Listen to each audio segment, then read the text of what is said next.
السلام عليكم ورحمة الله وبركاته. أهلا بكم متابعين قناة حسام فؤاد مودرن. معاكم في فيديو جديد هنعرض لكم ركنة مودرن حرف ال سرير بصحارة تخزين. والكنبة السرير يا جماعة الظهر بتاعها متحرك، كنبة موفرة للمساحة. مساحة الركنة هتكون بعد التشطيب صافي 2.5 في 200. تم تنفيذها لصديق القناة الأستاذ شريف عجوة من محافظة اسكندرية. الأستاذ شريف بفضل الله ده مش أول تعامل بينا وبينه، بفضل الله كنا منفذين له من حوالي 4 سنين. كنبة موفرة للمساحة، بسم الله ما شاء الله.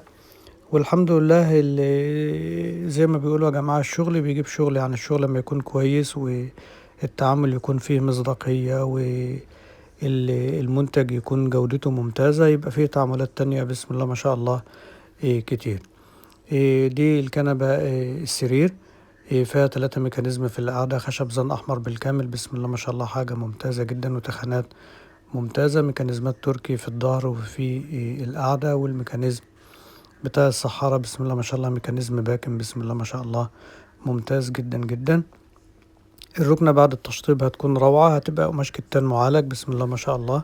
تم الاتفاق على الألوان والتفاصيل كلها بسم الله ما شاء الله مع الأستاذ شريف، وإن شاء الله يتم تشطيبها في خلال أيام وشحنها للأستاذ شريف، والشحن هدية. واللي حابب يعرف تفاصيل أكتر عن طريقة التعامل معنا أونلاين بتكون إزاي، يا ريت يشاهد لينك الفيديو التعريفي الموجود تحت في وصف الفيديو. الأستاذ شريف متفق معنا، حول لنا عربون كجدية اتفاق 3000 جنيه، وإن شاء الله باقي الحساب يا جماعة يكون مع التسليم.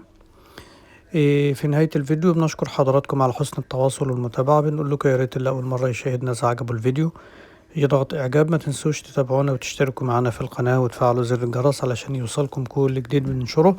اللي حابب يستفسر عن منتجاتنا وأسعارنا الرقم متثبت على الشريط أسفل الفيديو.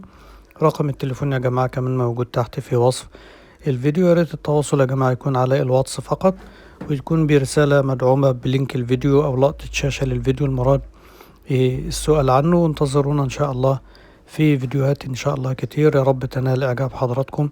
والسلام عليكم ورحمة الله وبركاته.